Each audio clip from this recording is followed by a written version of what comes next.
Hey Mindset community, Dr. Ellen here, coming to you today with your next Tire Talk. All right, we're going to round out our concussion series today with a little information about our baseline concussion screening program.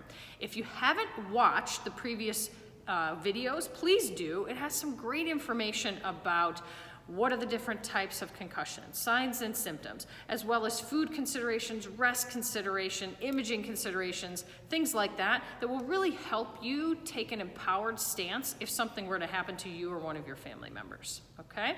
But today we're gonna talk about, okay, let's say something has occurred, and you now need to know what to do about it. So if I see people on the back end or post-concussion, I immediately start testing some information. But what I do with that data is really important because normally I like to compare that to that individual's baseline norms. And so what that means is we test people prior to concussions at the start of athletic seasons or the school season, and then we compare that data if something happens post-concussion, because that is the best way to determine individualized norms and then as well to determine the severity of the concussion and what to do about it on the back end. Okay, if I don't have baseline data, I'm using a very inefficient and little sample size in research to try to figure out age normative data. So that means I'm comparing the athlete to athletes in the same age group all over the US, okay? And that's not nearly as custom or specific or as helpful to a practitioner to do. It's what I have and what I will fall back on, but even in research, we don't have enough information in all the areas that can be affected by a concussion. The brain controls almost everything. And so if I don't know age normative data very well, and I don't know an individual's norms very well, then if something were to happen post-concussion, then I'm kind of shooting in the dark.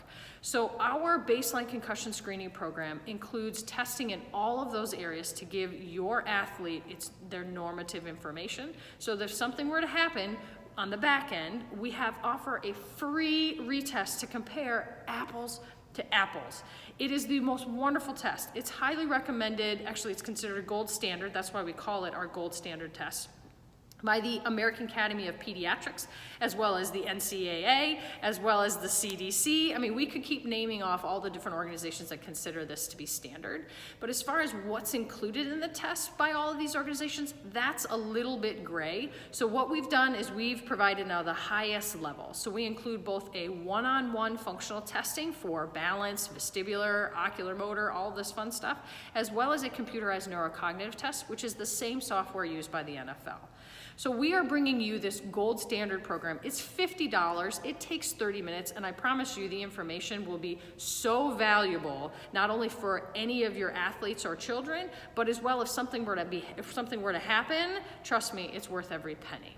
And it gives us a chance to really, really compare apples to apples, that pre-athlete to post-concussion athlete, so that we can help you make the best decisions possible. So if you have questions, obviously check out our website, mindsetpt.com, or you're welcome to give us a call at 269-447-2672. But this is a wonderful program. We also work with teams and facilities here in town to offer larger group rates to make this even more affordable on a large scale so we can help as many people as possible. So again, give us a call if you have questions, but as you know, we love you more than you know. Have a great week.